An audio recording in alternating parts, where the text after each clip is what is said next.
beautiful soul, are you ready to dive in to the fifth gene key and move from the energy of impatience to the energy of timelessness through the path of cultivating patience? I'm Mallory Riess, and I will be your guide today as we travel through the amazing energy and frequency of the fifth gene key. Our fifth gene key lies in our sacral center, and I can tell you from personal practice, really diving in and being intentional with this gene key, I have created more ease and flow in my own life.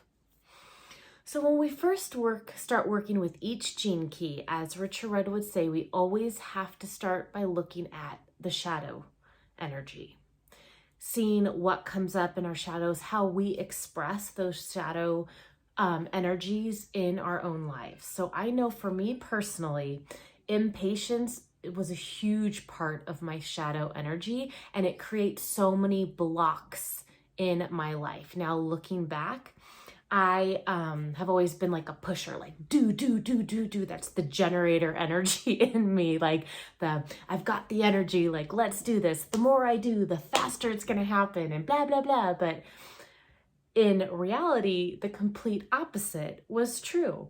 The more I pushed, the harder I worked, the more impatient I was, and the harder I pushed, that whole cycle didn't end well. And it also, remember, the programming partner for the fifth gene key is the 35th gene key, which is the shadow of hunger. And then you move to boundlessness through the path of adventure. But so I have those two gene keys very strongly in in my design, and they played, once I started learning about the gene keys and the golden path, they played such a huge role in my transformation. I'm still continuing along that path. But okay, so cycling back, when we are cultivating patience, more patience in our lives, we must first look at the shadows. Where are we expressing impatience in our lives? I'm a mom, so a huge part of my impatience also comes from just, working and being with my kids. I love my children dearly, but if you are a parent, I think kids test your patience probably more than anything else on this earth. So deep breaths have been a huge contributing factor in working through some of that. I still lose my cool sometime. I'm human, not perfect. But really, and I literally in my head say patience, Mallory, patience. This is where we practice cultivating patience. Real life right here, real life. So I just have a few notes here so I can stay on track. But so patience, so our shadow of impatience. So looking at your life, where are you in that energy of impatience, and you're pushing, or you're just stuck there, well, it's just never gonna happen. And then see if you can figure out where that impatience stems from. As I was reading through the Gene Keys book, which I highly recommend picking up, in the fifth gene key, Richard speaks all about how our impatience actually stems from fear. We have a fear of something. Ultimately, for most of us, it's a fear of death. And that to me is where a spiritual practice really comes in. I am steeped very deeply in the traditional yogic practice. And in that spiritual world, we believe in reincarnation. This isn't just our only life. And that really helps to settle me from a major fear of death, because I know this isn't just it. There's some other great adventure waiting for me afterwards. So, but a lot of us have we have a fear of running out of time, right? That's where me personally, a lot of my impatience stems from is a fear of running out of time. So when we're able to start seeing where the impatience shows up in our, where their impatience shows up in our life, we are able to now bring light to that, right? Transform that energy. So the step is to start cultivating patience. And how do we do that? Contemplating patience, the actual practice of like literally taking a deep breath. That's what I do with my children a lot. I take a deep breath, pause, and that really helps. Another one is like contemplating like my triggers of impatience. What triggers my impatience? And when I contemplate that and think about that, I am able to gain more patience. So in the yogic path, that's a big thing of what I do. I love to bring these gene key teachings because they're so deeply spiritual and steeped in so many of these ancient traditions. And I love molding it and melding it with the ancient yogic teachings. So one of the key teachings of yoga in Sanskrit is called Shraddha. It is unshakable faith. In the Gene Keys book, Richard speaks about how learning to trust, having trust, is what ultimately triggers that rise in energy level to patience, that energetic feeling of more patience. So that's where we start. First, we have faith. We have to have faith. And remember, having faith, having unshakable faith, is continuing to have faith without any type of proof, without any type of physical or tangible proof. That is the point of faith. We stay the course.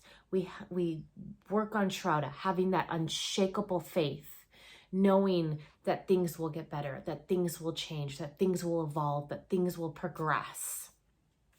So that's what I was able to bring in from my yoga teachings, is that learning to cultivate faith ultimately cultivates patience. And then when we have patience, we're able to cultivate a deep sense of love. And that is powerful.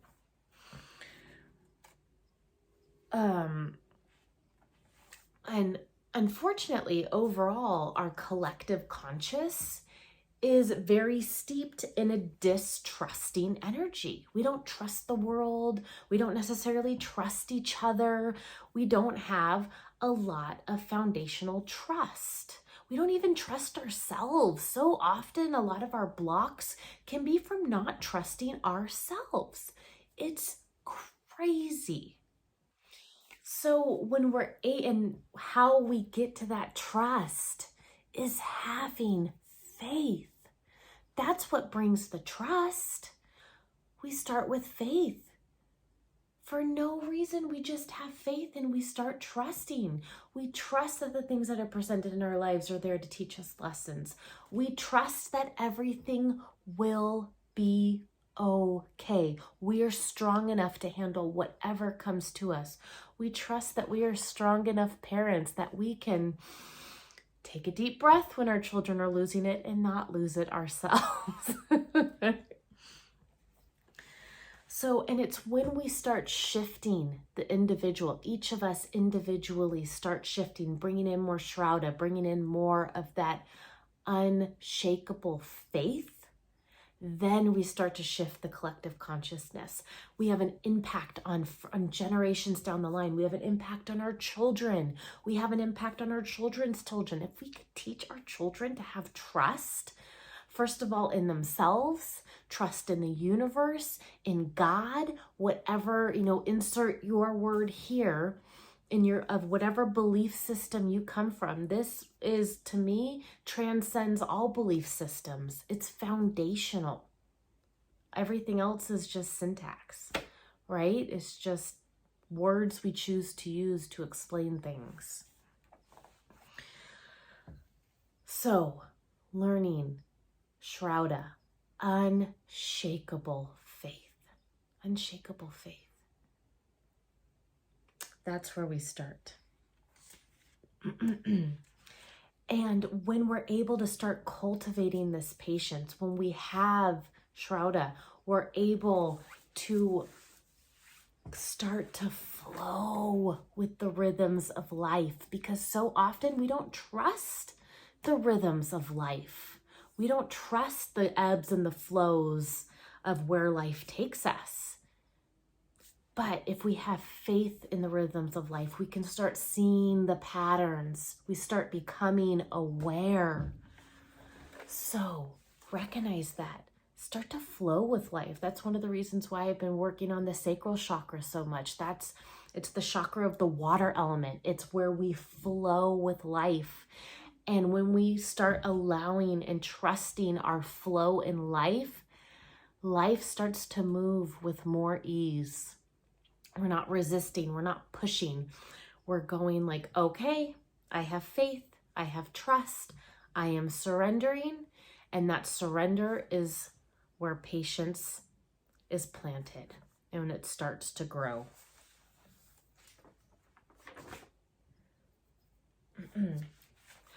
One of the biggest reasons we want to move from the energy of impatience to patience is because impatience just causes worry. It causes anxiety.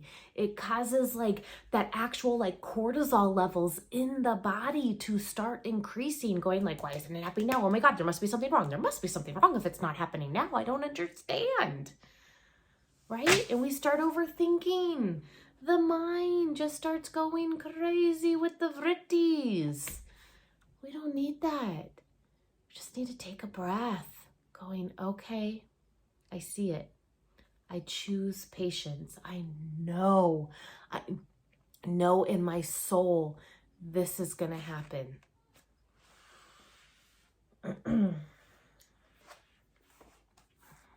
Okay. So Richard read one of his quotes that I pulled out from the Gene Keys books on Gene Key 5 is that patience is about trust. That's that Shrouda, that unwavering faith. Having faith, my friends, that'll give you patience. When we trust in our lives, especially during the hard stuff, you will remain in the flow and patience is cultivated. Impatience harms the physical body. It increases your cortisol levels. It makes the brain go crazy with the vrittis and is the catalyst for dis-ease. Remember, impatience stems from fear. And so impatience and fear together, they just get each other on this downward spiral. And that's where the body starts to suffer in dis-ease. I think there are many factors that affect our physical body, but one that is not looked at enough, especially here in the West, is how our emotions and how we show up in life and how we interact with this universe and this world and the flow of life has such a big impact on our physical health. It has such a big impact. And it is so important for us to recognize that. Impatience, cultivating more patience, has helped my body to release some weight. I can feel it. I can feel it. And it's a practice. When we have patience, our mind starts to settle into the present moment, which then starts to relax and even out the breathing. And you become more aware of what's around you. You become more confident. When we have patience and faith, we have confidence. We're like, it's okay. And then your intuition grows and will start to guide you to where you're following that ebb and flow, the rhythms of life, and you start to find some contentment. some ease, some saucha, right? No, sorry, not saucha's cleanliness, some santosha. We find santosha. When we cultivate patience, we find that contentment, we find that ease. And then when we are in a state of patience, we can love more. It's easier. We have more acceptance for people. So another great quote from the Gene Keys book is, patience smooths rough edges. It keeps your heart and mind open and makes life simple and easy. And that's because we're going with the flow of life. So one of my favorite yoga sutras that I feel like really, whoops, dropped my book. One of my favorite yoga sutras that I really feel like goes along with this patience is Sutra 114. And it's Satu Dirga Kala Nairon Tarya Satkara Sevatu Durdra Bhumihi. Excuse me. So I'm going to say that again. It's Satu Dirga Kala Naira Tarya Satkara Sevatu Dirda Bu Mihi. And what that means is when we are firmly grounded in our practice and we stay the course for a long time, without break, with consistency, we will see these changes in our life. So this to me is just so deeply resonating. Patience. So let's break that down. So we start with Durda Bomihi, which means in Sanskrit like a firm ground, well established. So that's when we're well established in the practice, right? We don't get well established in something until we have done it for a long time. So that's where patience comes in. We don't have a time frame. We just know we're going to be patient along the path and practice for a long time.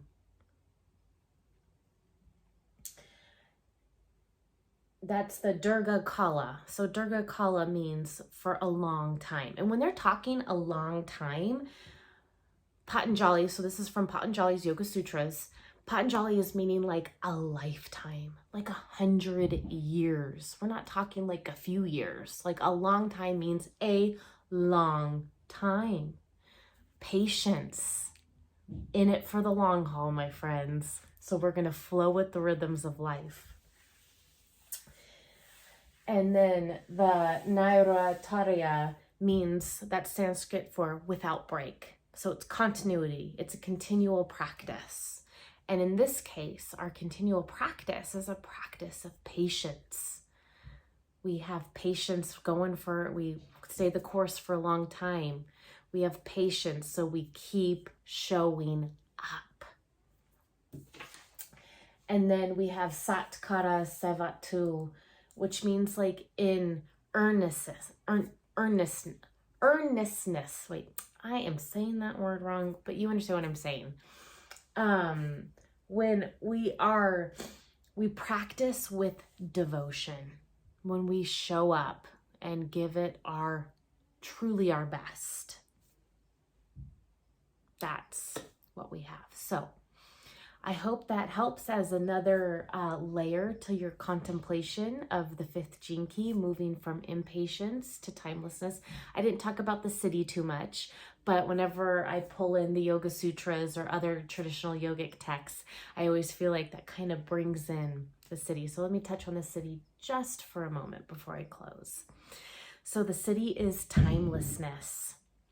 So when we have so much patience, and this is almost like the Durga Kala for a long time, time disappears. I mean, time is man-made. We made up time. We did. And yet we're so bound by it. So when we have infinite patience, everything is timeless. Time fizzles out. And that's when we reach the energy of the siddhi. Yeah? All right, my friends. If timelessness is your goal, go for it. Right now, me here on this earth plane, if I can just cultivate a little more patience in my life, I will be a pretty happy human. All right, I love you all so, so much. You can find links to other videos after this video, as well as down in the description. I have a patience oil and restore yoga practice that you can check out, as well as some other talks about the sacral chakra, which is where this gene key lies. All right. Thank you so much. I love you all. Bye.